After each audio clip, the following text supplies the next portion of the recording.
y para el beneficio de los grandes corporativos, los políticos o de aquellos personajes que ejercen un control de ella. Nuestra sociedad requiere de una apertura distinta, una ventana que permita un acercamiento más a la verdad. Radio Latina 5.0 te ofrece esa alternativa a través del programa Micrófono Abierto con Raúl Ventura Ortiz, donde la objetividad e información será la base de comunicación.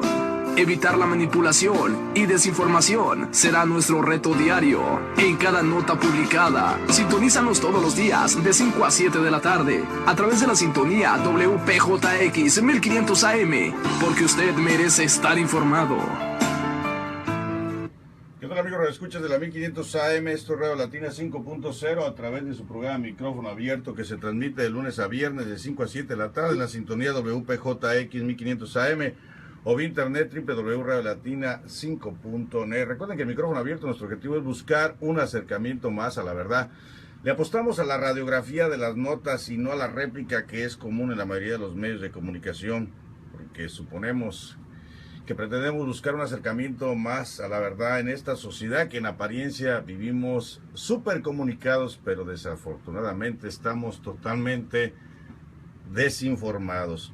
Varias notas que compartir con todos y cada uno de ustedes, y vamos a partir por yo creo que las que empezaron a ocupar titulares desde la mañana, y es que Wikileaks publicaba correos electrónicos de Hillary Clinton. El portal de Wikileaks aseguraba tener más de 1000 correos electrónicos de la virtual candidata demócrata a la Casa Blanca, Hillary Clinton, y dejó saber que esa información se publicó específicamente sobre la guerra de Irak y enviada por la entonces secretaria de Estado en el periodo 2009-2013. Los nuevos correos electrónicos han sido alojados en un apartado titulado El archivo de los correos electrónicos de Hillary Clinton, que fue abierto en marzo pasado en la página web de la organización de Wikileaks.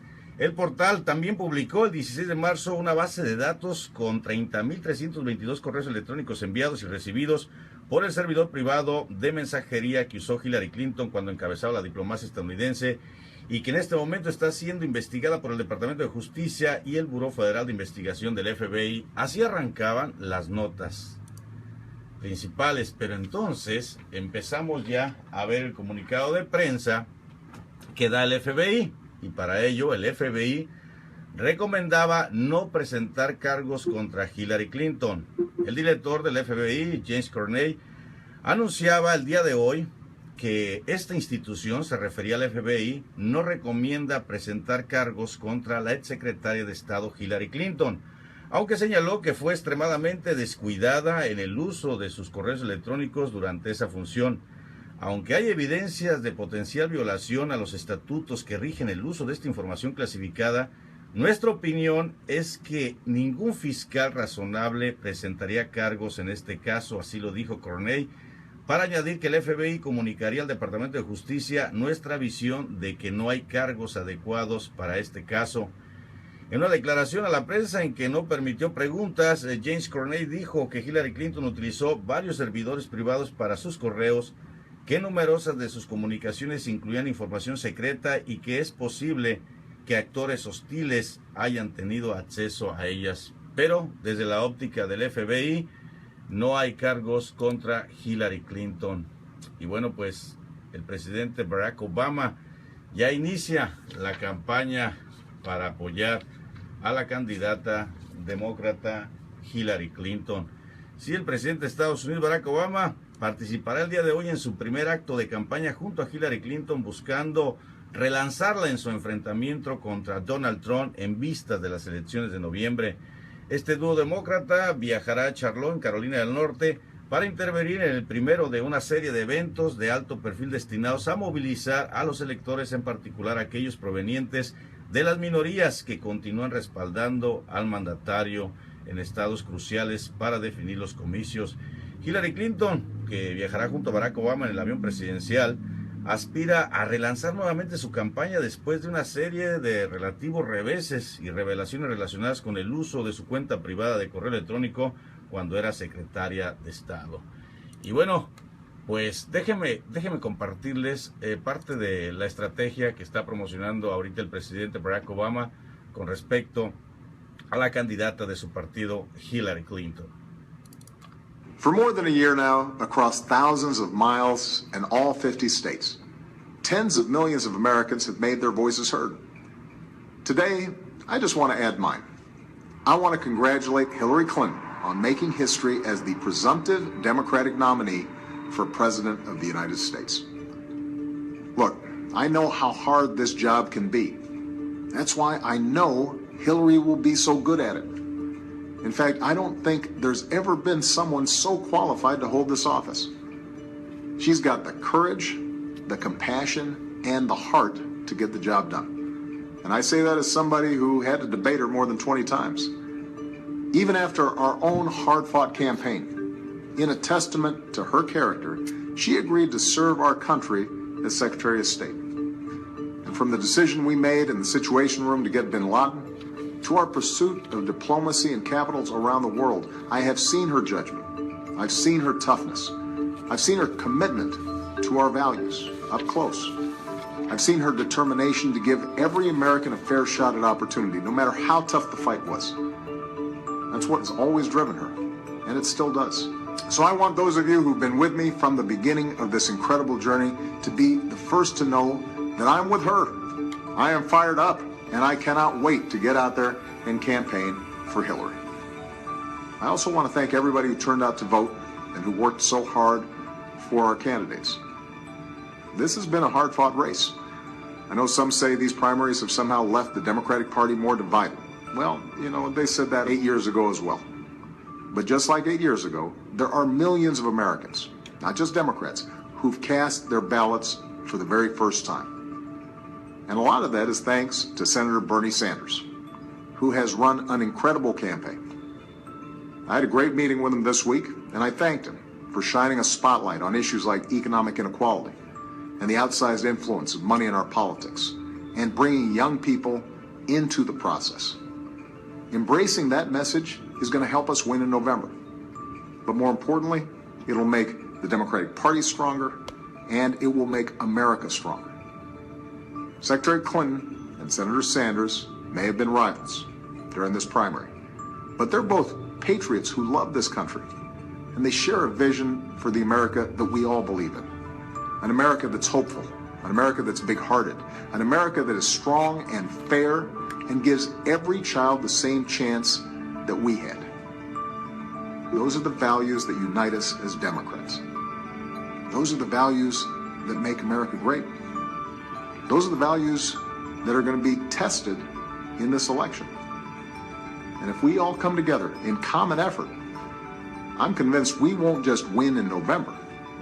We'll build on the progress that we've made, and we will win a brighter future for this country that we love. Pues esta es parte de la promoción que hace el presidente Barack Obama para relanzar a Hillary Clinton.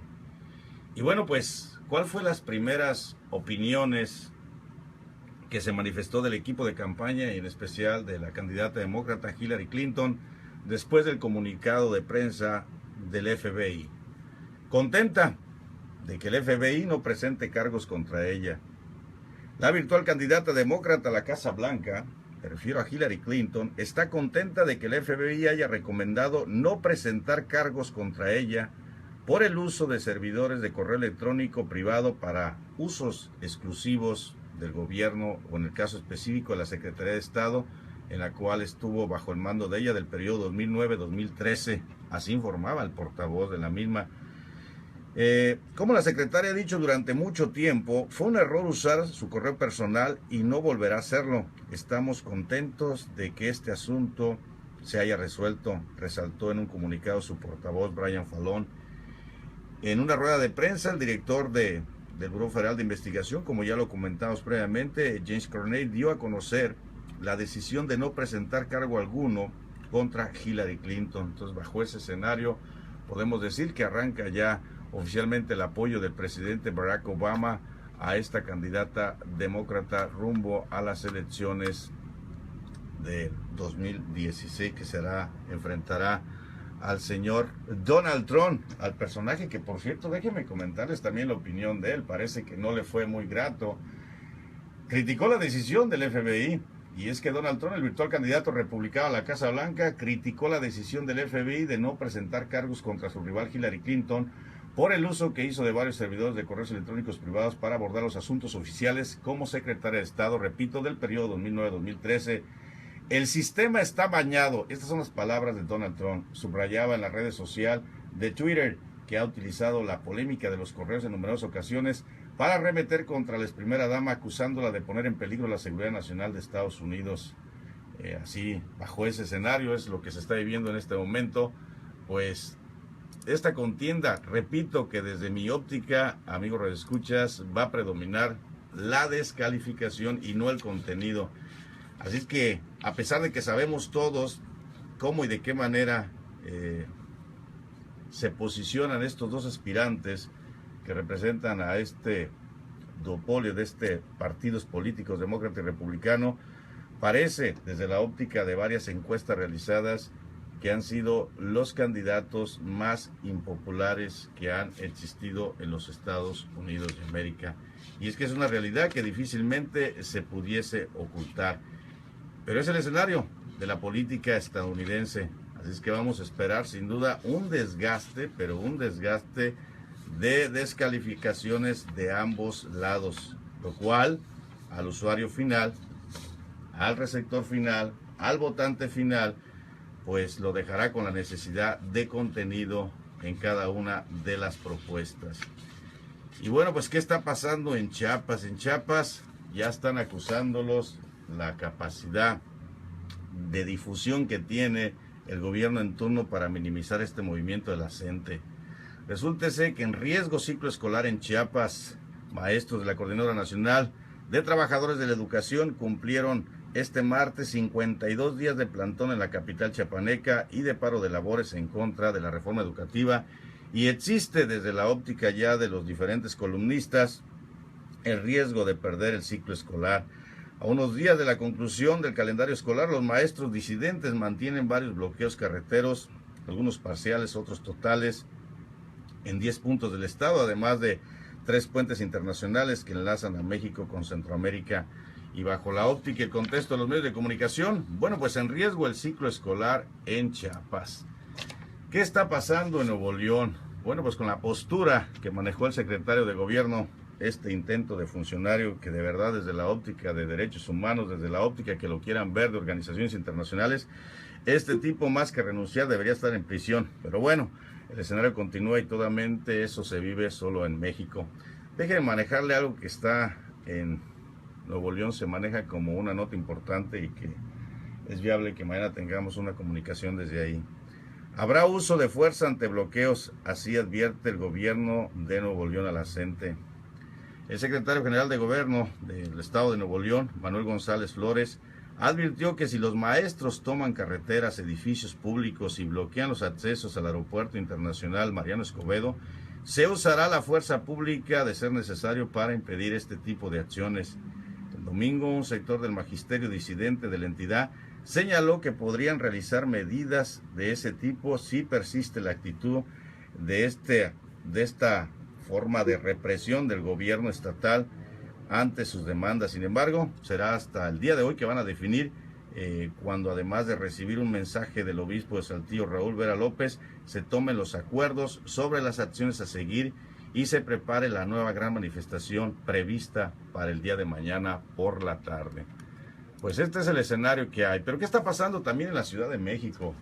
Y seguimos con el escenario de los padres que de una u otra manera se han unido ya a esta movilización social de la CENTE. Maestros y padres bloquean al menos 41 puntos de la Ciudad de México. Maestros de la CENTE y padres de familia bloquean varias vialidades para toda la ciudad y en algunos puntos hacen protestas en altos y semáforos en rojo. De acuerdo con la Secretaría de Seguridad Pública capitalina, los inconformes mantienen al menos 43 bloqueos y protestas informativas en la Ciudad de México. Pues este es el escenario que tenemos ahorita con cada uno de los bloqueos que se está llevando a cabo por esta coordinadora nacional a lo largo y ancho de la República Mexicana, claro, con mayor presencia en el sureste de la República. Oigan, ¿y qué pasó con el desabasto? ¿Recuerdan la campaña mediática que usaron los medios de comunicación para de una u otra manera minimizar pues que estas acciones de bloqueo tenían una repercusión en la economía del Estado y como consecuencia pues afectaba a las familias por el desabasto. Pues el desabasto es una gran mentira, señores, como ya se venía ventilando gracias a los medios, a esos medios naturales que se gestan en las redes sociales y que nos permiten tener una interpretación más clara de lo que se está suscitando en el mismo lugar de los hechos, sin depender de los medios ya tradicionales para su difusión. Pues el desabasto de productos en Oaxaca, como pregonaban algunos medios de circulación nacional a partir de aquella versión difundida por el titular de la Sede Sol, es una falacia, según comprobaron pues varios medios de comunicación, en especial la gente que a través de compartir diferentes videos o notas, pues nos ventiló una realidad totalmente adversa a la propuesta por Sede Sol, a la propuesta por el propio gobierno mexicano. Hay algo que yo quiero detenerme en esta nota porque vale la pena que hagamos una retrospectiva de todo y de qué manera el mexicano, a través de diferentes instrumentos, ejercen una manipulación en nuestras propias acciones. Yo creo que para todos, específicamente los que somos mexicanos, y claro que hubo réplicas a nivel internacional, tan así que hubo notas de New York Times, algunas de ellas como la siguiente: ¿por qué la reforma educativa en México ha desatado oposición y violencia? La Policía Federal de México sostuvo un enfrentamiento con maestros que se manifestaban en contra de la reforma educativa y protestaban por el arresto de 2 de sus líderes en el estado de Oaxaca el pasado 19 de junio. En ese lugar, la lucha por la educación de pronto se transformó literalmente en una batalla. Protestas violentas encabezadas por un grupo de maestros cobraron la vida de más de 9 personas. Las carreteras fueron bloqueadas con restos de camiones de carga quemados y exacerbaron los profundos sentimientos de enojo y desconfianza hacia el gobierno. Miles de estudiantes del estado de Oaxaca, al sur de México, no han asistido a la escuela desde hace meses porque los profesores se lanzaron a la calle para expresar su rechazo a una reforma que busca mejorar el terriblemente deterioro del sistema educativo. En la mayor parte del país, las acciones impulsadas por el presidente para modernizar las escuelas, aprobadas por el Congreso en el año 2012, han recibido una amplia acogida. Esta nota fue publicada en el New York Times. Funcionarios de gobierno y partidarios de la reforma señalaban que la resistencia se ha concentrado casi por completo en 4 estados del sur, en especial en Oaxaca, y solo involucra a una pequeña fracción de los empleados del sector educativo. Incluso, muchos de los opositores del presidente piensan que el sistema de educación pública mexicano, que ocupa el 5º lugar entre los mayores sistemas del mundo y suma más de 30 millones de estudiantes, necesita con urgencia algunos cambios estructurales. Sin embargo, después de que las fuerzas de gobierno se enfrentaran a algunos manifestantes el 19 de junio en Nochistlán, con un saldo de 9 o 10 muertos y decenas de heridos, el movimiento de protesta ganó sin duda una exponenciación del mismo y los cambios propuestos para el sector educativo se han sumido en una controversia aún más profunda.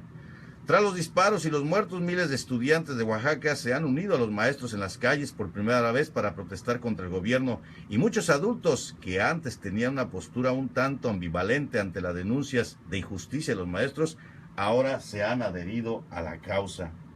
Antes no apoyábamos a ningún bando, declaraba una jovencita de 15 años, estudiante de la ciudad de Oaxaca, que se encontraba con otros miles de estudiantes que vestían sus uniformes y exhibían carteles de denuncia contra la reforma educativa. Pero no podemos quedarnos sin hacer nada mientras el gobierno nos reprime. Ahora todo ha cambiado. Y parece que el 19 de junio cambió el escenario de este movimiento social. Pareciera que los mexicanos estamos a la expectativa de que necesitamos pérdidas humanas para poder reaccionar, porque este movimiento ya trae consigo un antecedente ya de muchos años y sobre todo la aprobación, ¿sí? La aprobación de los propios partidos políticos, esos que muchos asumen representan la poca democracia que existe en México. Escenarios como estos, es imposible olvidar aquellas tomas, aquellos bloqueos, aquellos enfrentamientos entre las fuerzas policíacas y los propios maestros. Es tan solo una ventilación de la realidad que se vivió en esa parte de la República Mexicana y que conmovió a grandes grupos de diferentes partes de México y por consecuencia fuera de sus fronteras. Una realidad que ya no se puede minimizar. Una realidad que difícilmente ya podemos asumir que la reforma educativa realmente transforma la educación de México. Ya hemos escuchado diferentes puntos de vista y hemos encontrado diferentes escenarios que nos demuestran una y otra vez que la reforma educativa no es otra cosa más que el control absoluto de uno de esos sindicatos que han sido siempre serviles al gobierno en turno y que con ellos logran cautivar miles o quizá en algunos casos millones de votos de acuerdo al escenario que se moviliza. Lo que es cierto es que también nos hace falta también entender cómo surge todo esto, cómo y de qué manera el gobierno mexicano utiliza todas las herramientas que están a su disposición para ejercer una campaña mediática que en apariencia es de información, pero realmente está desinformada, pero tiene un objetivo de posicionar un mensaje, el mensaje que ellos quieren, la manera como nosotros debemos interpretarlo, ser los receptores perfectos para que ellos puedan legislar lo que se les antoje. ¿Cómo surge todo ello? ¿Cuándo se anuncia la reforma educativa? Señores, la reforma educativa se anuncia el 10 de diciembre del año 2012. La anunciaba el presidente de algunos mexicanos, este señor llamado Enrique Peña Nieto. Y se observan en el fondo, es más, déjeme colocar el escenario, alguien que supuestamente lo quieren ya empezar a posicionar, a difundir como un aspirante fuerte a la presidencia cuando ni siquiera puede con el propio gobierno de Michoacán, me refiero a Silvano Aureoles. Pues bueno, ese era el escenario del día 10 de diciembre del año 2012. Y estas eran las palabras que su presidente, Enrique Peña Nieto, dirigía a los mexicanos. En el marco del 64 aniversario de la Declaración Universal de los Derechos Humanos, el Gobierno de la República reafirma el valor de la educación como un derecho fundamental. Reconoce también que brindar una educación de calidad para todos los mexicanos es una responsabilidad del Estado. Para ello, quienes hemos firmado el Pacto por México, presentamos al Congreso de la Unión una reforma constitucional que fortalece el derecho de los mexicanos a la educación. Lo hacemos porque coincidimos en un hecho inobjetable. La base para transformar a México es la educación. En un mundo global, altamente competitivo y exigente, debemos elevar sustancialmente los estándares de cobertura y calidad de la educación que reciben nuestros niños y nuestros jóvenes. Para mejorar la educación, tenemos que evaluarla objetiva e integralmente. Debemos medir, analizar e identificar las fortalezas y debilidades del sistema, a fin de tomar decisiones inteligentes en su favor. Una evaluación justa y técnicamente elaborada ayudará a potenciar el desempeño de los maestros y a dignificar la profesión docente. Tenemos que hacer modificaciones importantes en el sistema educativo. Se requieren reglas claras para el ingreso de los docentes y su promoción a cargos de dirección y de supervisión. Hay que alentar y reconocer el buen desempeño laboral, haciendo que el mérito individual del maestro y los avances de sus alumnos sean criterio fundamental para promoverlo. Para hacer frente a estos desafíos, promoveremos las reformas legales, reasignaciones presupuestales e inversiones en infraestructura que sean necesarias. Como presidente de México, estoy comprometido con la reforma educativa del país. Dada su complejidad, profundidad y alcance, esta requiere del respaldo del Poder Legislativo, de las diversas fuerzas políticas y de manera muy señalada de toda la sociedad mexicana.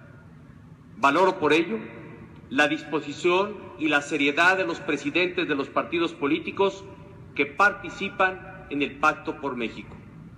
A tan solo una semana de haberse firmado este gran acuerdo nacional, ya tienen lugar las primeras acciones para beneficio de los... Bueno, ese fue el mensaje que daba el presidente Enrique Peña Nieto, un 10 de diciembre del año 2012.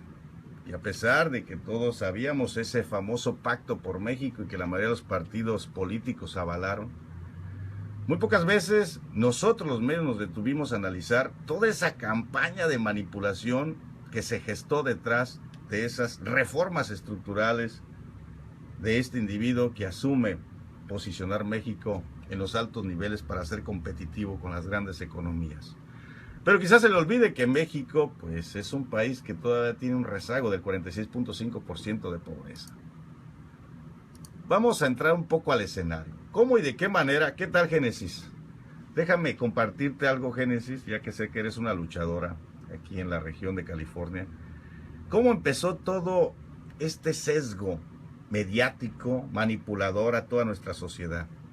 Esta fue la difusión que se dio en Organización Editorial Mexicana. Esta fue la difusión que se dio en Televisa. Esta fue la difusión que se dio en TV Azteca. Esta fue la difusión que se dio en Grupo Milenio y en los miles y miles de medios de comunicación que llegan a la mayoría de los mexicanos. Con este spot publicitario general, posicionaban la reforma educativa en la mente de los mexicanos. Quiero que escuchen parte de los spots que utilizaron como la campaña mediática para lograr posicionar que era una alternativa para poder elevar el nivel educativo de los mexicanos. Los partidos políticos, el poder legislativo y el gobierno de la República han impulsado una reforma que moderniza nuestro sistema educativo. Con ella, niños y jóvenes contarán con educación de calidad y, por lo tanto, con mayores oportunidades al concluir sus estudios. ¿Sabes en qué consiste? El primer elemento es la creación del servicio profesional docente, un sistema que reconocerá la formación y logros de los maestros. El esfuerzo de los buenos profesores será recompensado de manera justa. De ahora en adelante, los maestros que aspiren a puestos de dirección y supervisión lo harán por mérito y esfuerzo propios. El segundo es el Instituto Nacional para la Evaluación de la Educación, que a partir de esta reforma estará elevado a rango constitucional y dotado de autonomía y capacidad técnica. La autonomía del INE garantizará que la evaluación al sistema educativo nacional cuente con estándares eficaces de mejora en la calidad y la equidad de la educación. El tercero es el fomento a la autonomía de gestión de las escuelas, que garantizará un mejor uso de los recursos públicos en beneficio de los planteles. Reconociendo a la comunidad escolar como la que mejor conoce sus necesidades y puede decidir de manera más eficiente dónde y cómo desea invertir.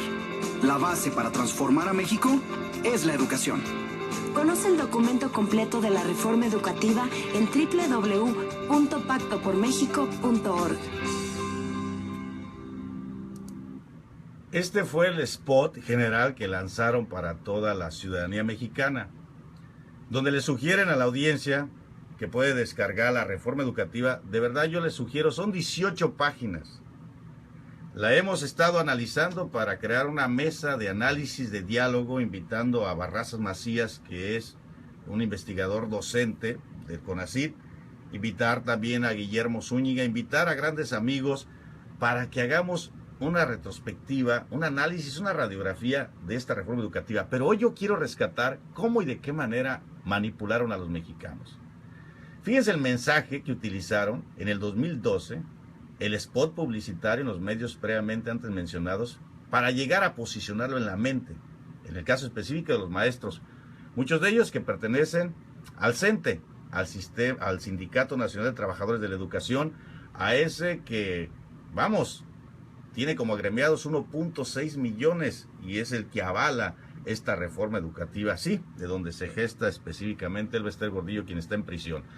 Pero escuchen el mensaje que utilizaron para nosotros los mexicanos, y que vaya, parece que a muchos los convenció.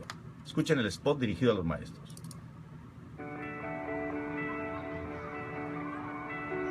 Maestro, la reforma educativa es ya parte de la Constitución, lo cual asegura que antes de ser evaluado, serás capacitado gratuitamente y que todos tus méritos serán reconocidos. Mejor educación pública, mejores mexicanos. Pacto por México. Bueno, pues ese fue el mensaje, ese fue parte de la promoción, no más de un minuto, para lograr convencer al sector al que debería ser dirigido y sobre todo a los que pertenecían al CENTE, y ya que de una u otra manera fueron los que avalaron esta reforma educativa. Es impresionante cómo fuimos receptores hace un poco, casi 4 años de esta reforma educativa, como han sido todas las reformas de Enrique Peña Nieto, tan fallidas y siempre con beneficio directo a esas cúpulas de poder. Pero ahora quiero mostrarles cuál fue el mensaje que llegó a los padres de familia. Les digo que bajo este escenario nosotros vamos a realizar una mesa de análisis, incluyendo a varios profesores de gran respeto, algunos de Michoacán, otros de México, como es el señor Víctor Ramírez de Morelia, pero también vamos a invitar al doctor Barraza Macías, que él es investigador docente del CONACYT y que nos dio algunas opiniones para interpretar todo esto. Ya enviamos un mensaje a Gil Antón, quien lo voy a compartir ahorita, la explicación, una de las más claras sobre lo que es la reforma educativa. Pues bien, este fue el mensaje que fue dirigido a los padres de familia. O sea, detrás de todos estos gobiernos que hemos tenido, llámese de centro, llámese de derecha, señores, lo que sí puedo garantizarles es que tienen los mejores mercadotecnistas y gran parte de los mejores psicólogos de México, porque saben llegar. Tan así es que a un gran sector de la población mexicana la tienen confundida. Escuchen el mensaje que utilizó el gobierno federal para llegar a los mexicanos, específicamente a los padres de familia. Papá, mamá, hoy la reforma educativa ya es parte de la Constitución, lo que te asegura más calidad en la educación de tus hijos. Con una mejor preparación, podrán enfrentar el futuro de manera más exitosa. Mejor educación pública, mejores mexicanos. Pacto por México. El famoso Pacto por México, que nos deja sin duda pues una realidad de un México ventilado no nada más ya en el escenario de los mexicanos, sino en el mundo entero, con críticas de diferentes medios de comunicación de alto prestigio, tanto en Europa como en Estados Unidos. Y todavía muchos mexicanos no reaccionan a estos movimientos sociales, a esta lucha de los maestros. Muchos todavía asumen que el daño personal por el simple hecho de que sus hijos no están estudiando, pues está afectando el desarrollo de los mismos. Pero ¿por cuántos años han existido estos atropellos? ¿Cuántos años estos sindicatos, que por cierto les recomiendo un libro muy interesante, que el día de ayer descargaba para tener un contexto más claro sobre lo que es los sindicatos en México, y que bueno, aunque muchos no comparten su opinión, creo que hay algunos datos que valdría la pena que usted los conociera porque sí me parecen interesantes. Y me refiero a Los demonios del sindicalismo, muy buen libro, por algunos datos que manejan, muy precisos. Les digo, ayer lo tuve que descargar porque me era imposible que llegase en esta semana. Y creo que Martín Moreno apunta algunos datos muy interesantes para que nuestra sociedad entienda la otra imagen de los sindicatos mexicanos, incluyendo el CENTE. Ahora, esta fue una entrevista que nosotros le realizamos al doctor Arturo Barraza Macías. Y esto fue lo que nos contestaba algunas de las dudas muy comunes por los mexicanos. De Wisconsin o vía internet www.radiolatina5.net.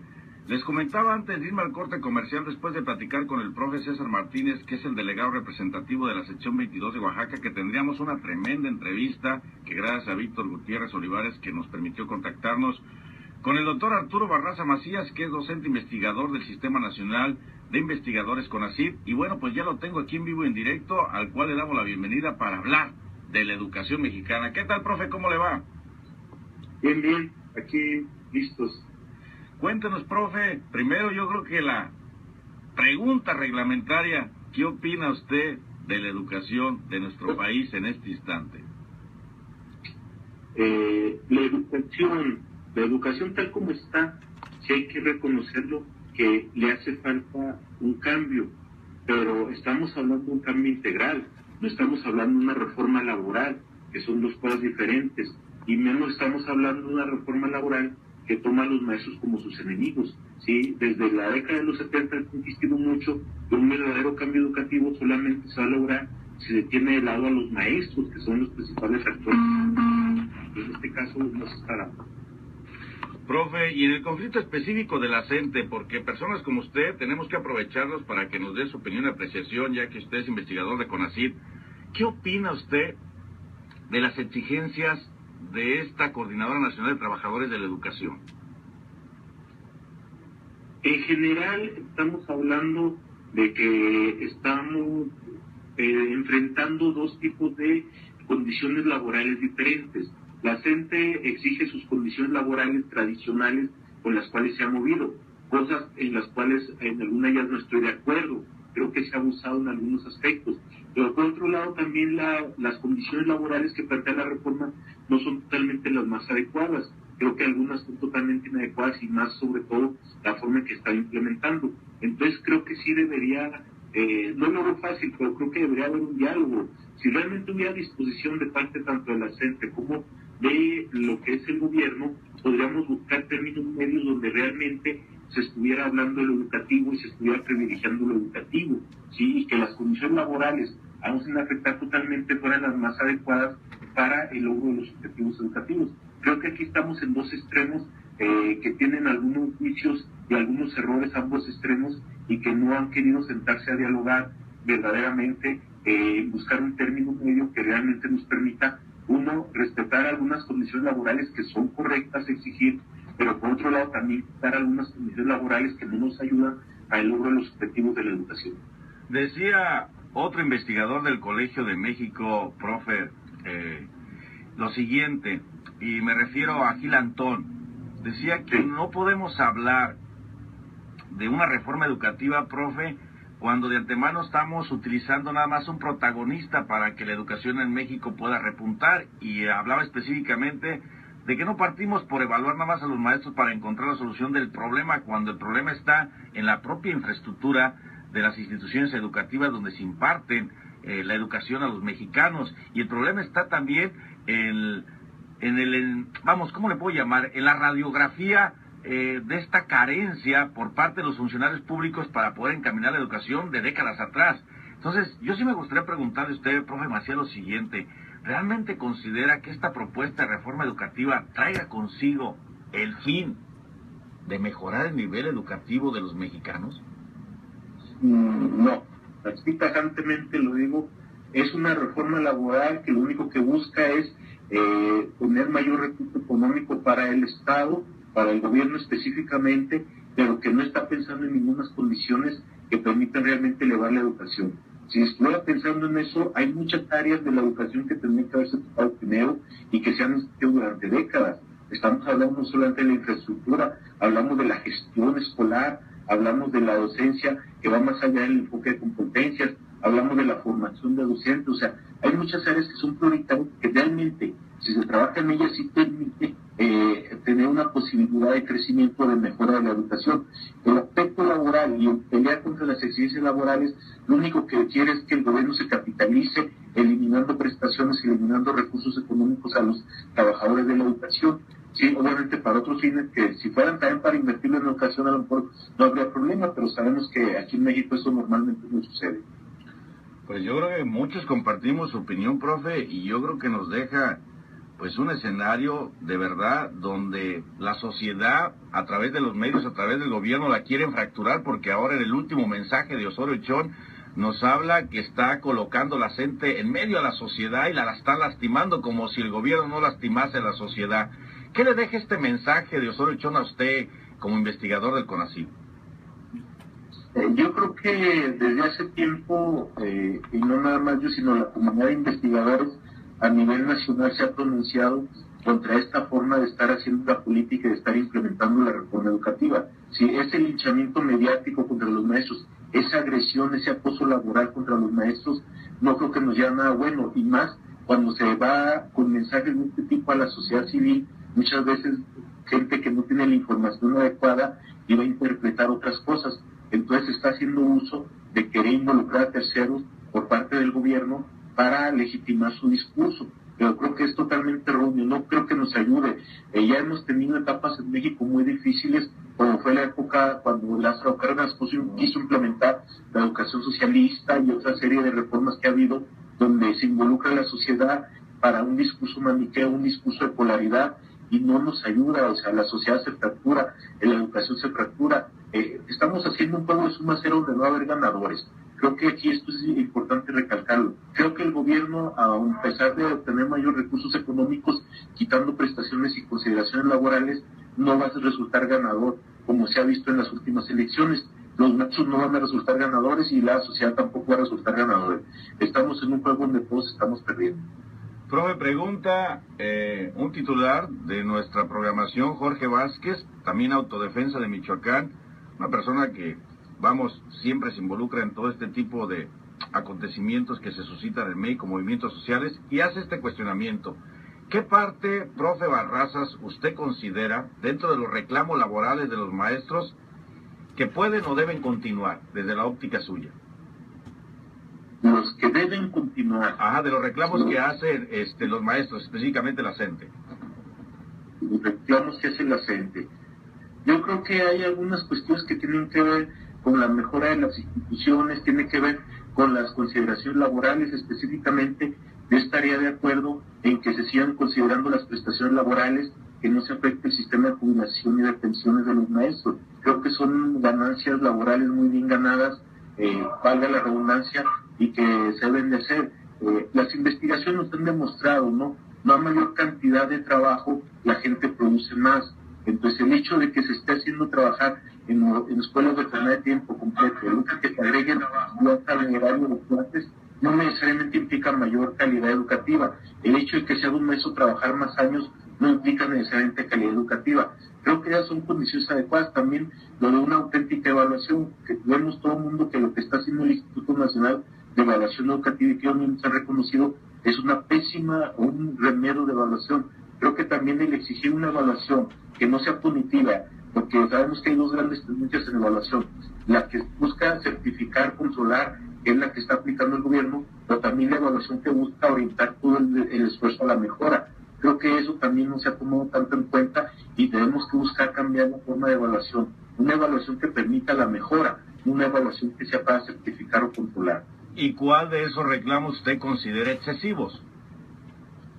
Creo que no sé si se dan todos los casos, pero en algunos casos se habla mucho de la herencia de plazas, de la venta de plazas, del acomodo de plazas. Creo que aquí se ha abusado también mucho al grado de que muchas veces se mete a gente sin el perfil adecuado. Entonces vemos que hay muchos problemas, y no nada más porque no tengan el perfil, no tienen la vocación. Entonces, ¿qué resulta? Que si yo no tengo el perfil, como que ya llego, y si me interesa, me gusta, trabajo bien. Pues si no tengo la vocación, son los maestros que entran apáticos totalmente, anómicos, y que ni siquiera se comprometen con el trabajo docente. Pues ese tipo de maestros sí está perjudicando la educación. Y creo que una cosa es una prestación, un apoyo a los trabajadores, y otra cosa es abusar a veces en este tipo de situaciones, que algunas secciones lo han llegado a hacer, de que porque es hijo de un maestro puede heredar plaza, o dejarle la plaza o dejarle otro tipo de plaza. Creo que si no se cuentan con perfiles adecuados o con gente con una vocación real de educación, se está abusando en ese sentido. Profe, déjeme cerrar con una pregunta que me parece muy certera, y qué mejor con una especialista en educación como es el profe Barrazas, que está de visita en Michoacán y que es investigador del CONACYT. Profe, si usted fuese invitado a una comisión para analizar esta reforma educativa, ¿qué le quitaría o qué le agregaría a la misma para que fuese equitativa en los escenarios donde los tres protagonistas que se hacen partícipe de la misma sean beneficiarios?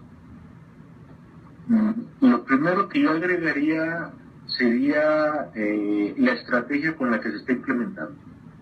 Creemos que, y esto no lo digo yo, es un saber básico de cualquier teórico de las ciencias políticas, que cualquier política, y más como son políticas nuevas, deben de implementarse gradualmente. Y entonces aquí estamos viendo cómo el gobierno de repente masifica la evaluación aún sin tener condiciones para hacerla. Entonces yo creo que esto debe darse con una gradualidad y debe irse piloteando los primeros procesos de evaluación, identificarse las fallas, los errores, si es que se quiere seguir en esa línea de la evaluación, y realmente hacer evaluaciones que tengan que ver con el contenido y con las habilidades docentes, porque luego le están preguntando a los maestros hasta de leyes y normatividades, que eso no por saber mucho de leyes o mucho de normatividad o mucho de convivencia asegura que soy buen maestro.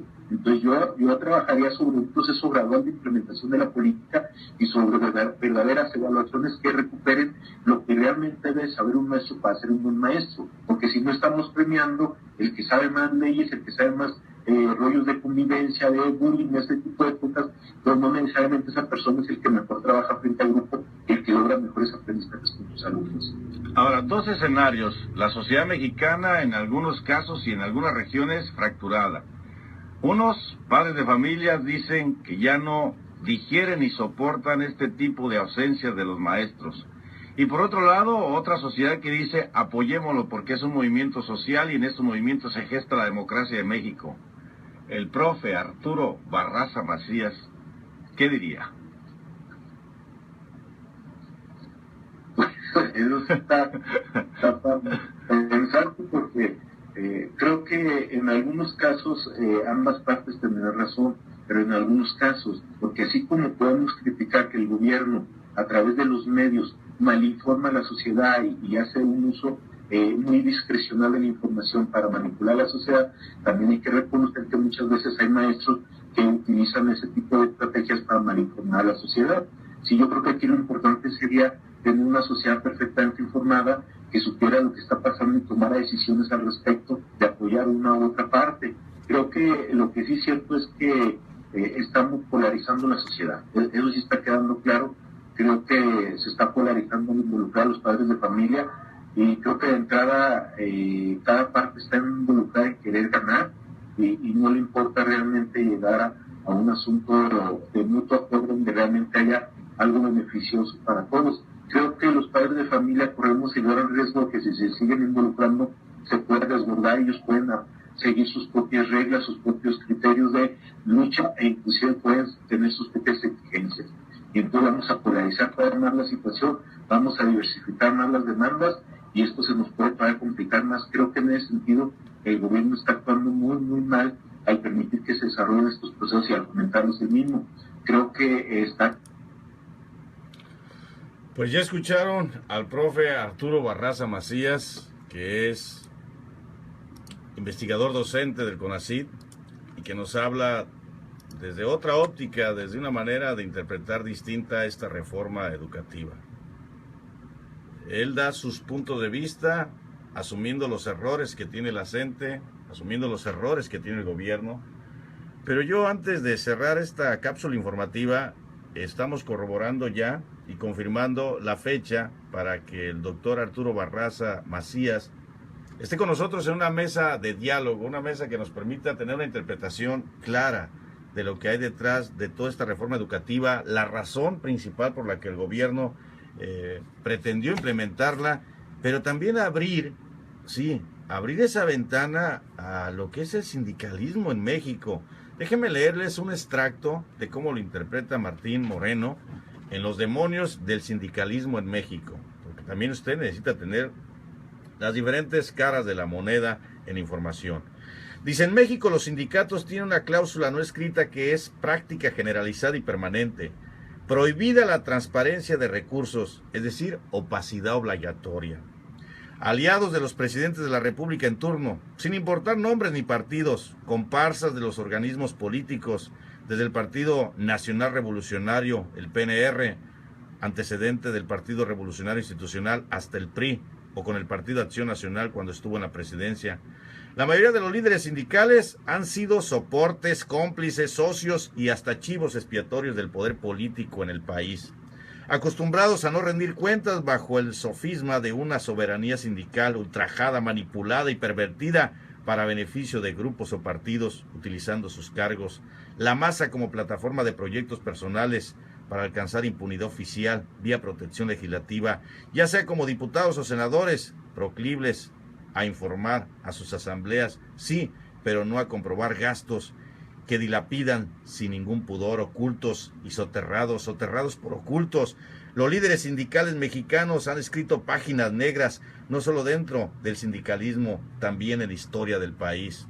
Una historia tan propia como vergonzante, una historia tan indigna como escandalosa. Sindicalismo, dinero, política, corrupción, impunidad, complicidades, amiguismo, partidismos, solapamiento son algunas de las características que los sindicatos convertidos en aliados del poder político encarnado en los mismos dirigentes obreros, demuestran y sostienen hasta nuestros días.